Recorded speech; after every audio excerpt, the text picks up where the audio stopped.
Assalamualaikum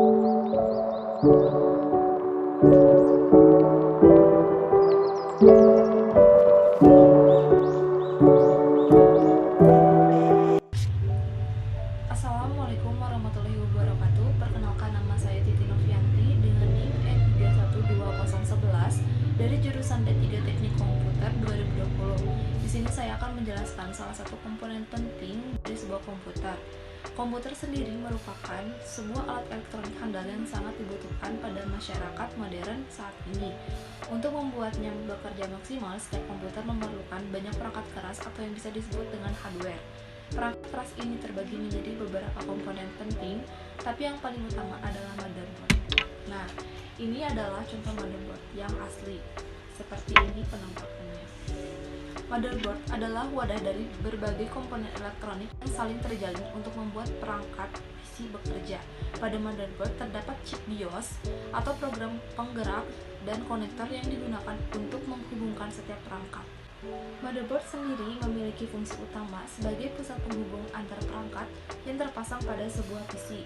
Antar motherboard dan bagian-bagiannya dapat menghubungkan kode-kode yang akan difungsikan menjadi sebuah kinerja pada perangkat komputer. Nah, seperti ini. Ini bagian-bagian dari komponen motherboard. Saya akan melanjutkan menjelaskan satu persatu komponen penting lainnya yang ada di motherboard ini. Di sini adalah merupakan semua komponen-komponen yang ada di motherboard sendiri. Nah, di sini saya akan menjelaskan satu persatu dari motherboard sendiri. Nah, di sini yaitu terdapat sound bridge. Nah, sound bridge terhubung dengan antarmuka ID, primer, dan sekunder, konektor SATA, konektor floppy drive, slot PCI, dan BIOS. Lalu di sini terdapat CMOS atau Complementary Metal Oxide Semiconductor adalah sebuah baterai yang memasok power pada sebuah memori kecil pada motherboard yang berfungsi untuk menyimpan settingan konfigurasi komputer, waktu, dan lain-lain. CMOS menjaga agar tidak perlu mengkonfigurasi hal-hal tersebut setiap kali kita menyalakan komputer. Lalu selanjutnya ada konektor SATA. Nah, di sini terdapat konektor SATA 1 dan di sini ada konektor SATA 2. Konektor SATA juga disebut sebagai konektor serial ATA. SATA kependekan dari Serial Advanced Technology Attachment yang berguna untuk menghubungkan perangkat serial ATA. Lalu di sini ada primary and secondary IDE interface, juga disebut dengan konektor IDE atau konektor PATA. IDE adalah kependekan dari Integrated Device Electronics yang mendukung untuk perangkat IDE seperti hard disk dan CD dan DVD drive. Nah, selanjutnya di sini ada beberapa PCI. Nah, ada PCI 1, 2, PCI 1, dan PCI Express. Nah, slot PCI ini digunakan untuk menyisipkan add-on card seperti kartu LAN, kartu sound, dan kartu TV tuner. PCI adalah singkatan dari Peripheral Component Interconnect. Selanjutnya di sini saya akan menjelaskan yaitu PCI. Nah, di sini ada PCI 1, 2, PCI kali 1, PCI kali 16. Nah, PCI ini digunakan untuk menyisipkan add-on card seperti kartu LAN, kartu sound, dan kartu TV tuner. PCI adalah singkatan dari Peripheral Component Interconnect. Nah, di sini terdapat PCI kali 1 untuk menempatkan aksesoris seperti adapter nirkabel, TV tuner, dan sebagainya. Lalu ada PCI Express kali 16 yang panjang dengan warna yang berbeda ini, yaitu untuk menempatkan kartu grafik atau VGA card agar dapat menghasilkan output yang berkualitas. Kemudian di sini ada port power atau ATX power. Nih, ini ATX power kedua ya. Selanjutnya di sini ada ATX power pertama di sini ya. Nah, power ATX atau port power yaitu untuk menghubungkan konektor power dari power supply dengan motherboard. Nah, di sini terdapat input output port.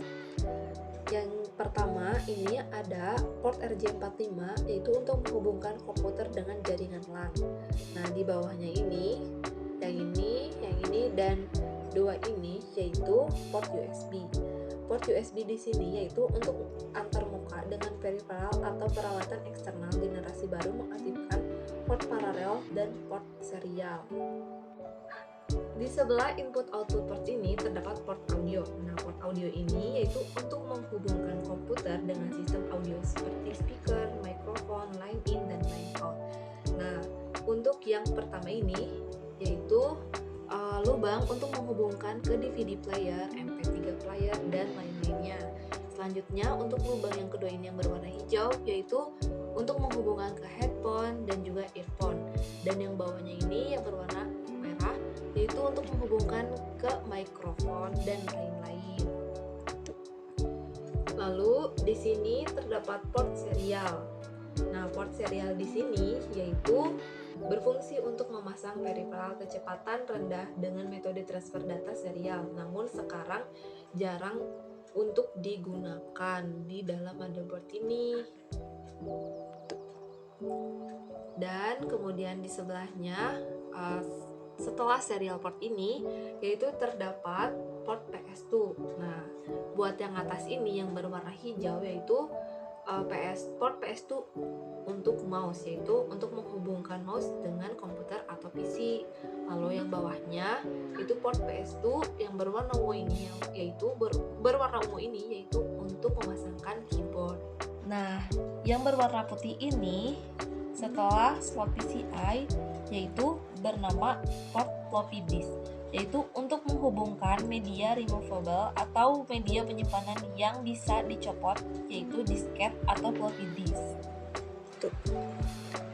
Nah, yang panjang ini yang berwarna hijau yaitu bernama soket RAM atau slot memori untuk menempatkan RAM atau memasang memori ke dalam laptop. Selanjutnya, yang kotak ini yaitu bernama soket CPU atau prosesor soket, digunakan untuk menginstal atau menyisipkan prosesor. Ada dua jenis soket yang kita kenal, yaitu soket leaf soket dan soket zip.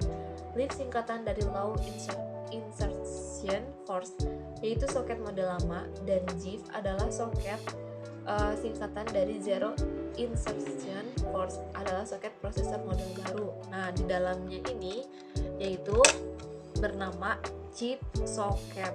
Bentuknya seperti ini dan dalamnya seperti ini ya. Sekian dari saya mengenai penjelasan salah satu komponen penting pada komputer, yaitu motherboard. Mohon maaf jika ada kesalahan dan kata-kata yang kurang jelas. Wassalamualaikum warahmatullahi wabarakatuh.